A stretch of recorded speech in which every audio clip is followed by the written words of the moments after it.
تو ایک مومن تو درود کے ساتھ جڑا ہوا ہے، وہ تو درود کے بغیر دن گزار ہی نہیں سکتا، الگ سے نہ بھی پڑھے تو اس کو نماز کے اندر درود پڑھنا ہی ہوتا ہے۔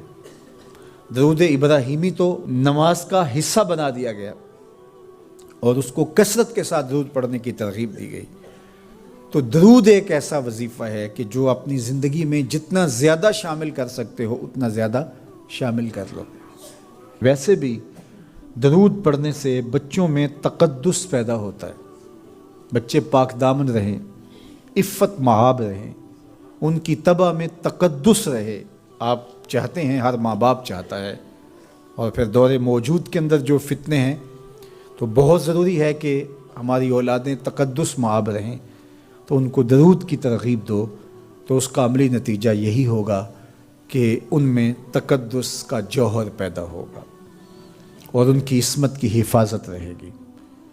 اور درود شریف پڑھنے والے بچے اور درود شریف نہ پڑھنے والے بچے دونوں کی عادات میں فرق ہوتا ہے۔ درود پڑھنے والوں کی طبع میں رقت، لطافت، نرمی، محبت، شفقت جیسے جذبات پیدا ہوتے ہیں۔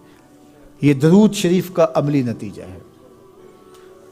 بعض لوگوں کو شکایت ہوتی ہے کہ ہمارے بچے بڑے اکھڑ ہیں، بڑے تند مزاج ہیں، بڑے سخت گیر ہیں، تو اس کا علاج کیا ہے؟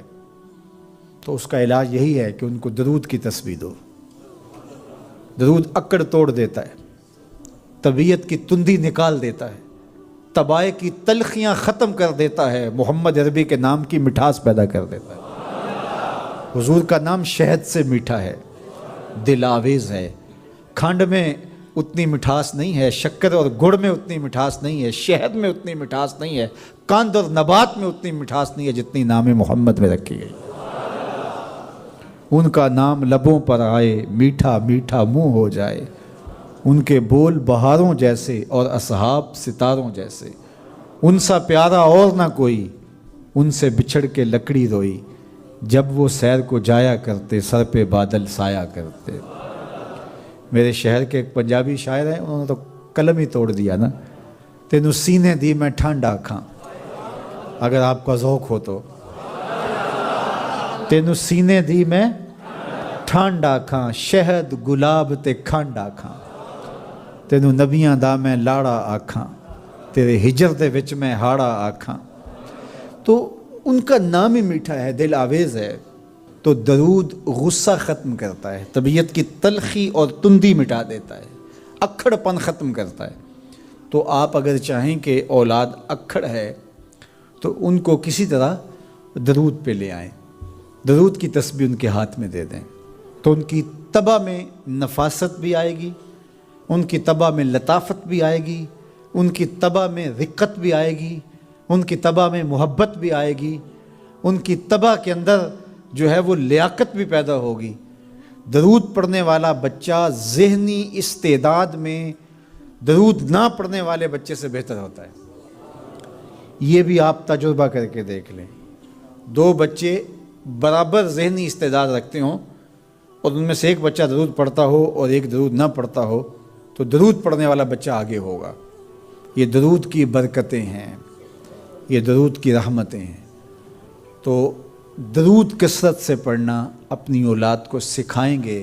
ہفتہ روزہ آپ محافل کا گھر میں انعقاد کر لیجئے اور اس میں صرف درود شریف پڑھ لیجئے، تو انشاءاللہ اس سے آپ دیکھیں گے کہ اولاد کو اس کا فرق پڑتا ہے۔ یہ تربیت کا ایک آسان نسخہ ہے اور یہ وہ وظیفہ ہے جس سے تھکن نہیں ہوتی، یہ وہ وظیفہ ہے جس سے طبیعت میں تلخی نہیں آتی۔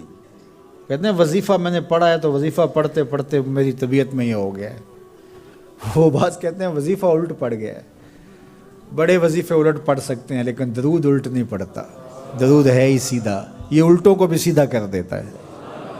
تو درود پڑھیں اور یہ منہ بھی میٹھا رکھے گا، یہ دل بھی ٹھنڈا رکھے گا، یہ دنیا بھی ٹھنڈی رکھے گا اور آخرت بھی ٹھنڈی کر دے گا۔ درود چراغ بھی ہے، درود کستوری بھی ہے، خوشبو بھی ہے، مہک بھی ہے، شہد بھی ہے، گلاب بھی ہے، کھنڈ بھی ہے۔ اور سینے کی ٹھنڈ بھی ہے۔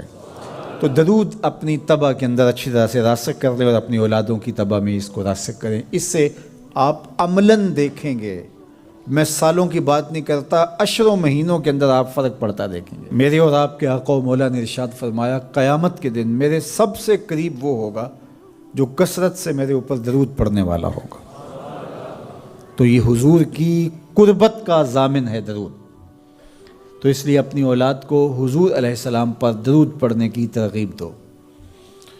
بچپن میں ہی اپنے گھر کے اندر مجالس درود قائم کرو۔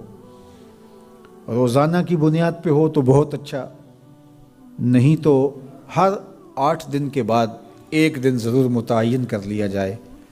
جمعۃ المبارک کے دن کثرت کے ساتھ درود پڑھنے کی ترغیب دی گئی ہے، اور فرمایا اس دن فرشتے حاضر ہوتے ہیں۔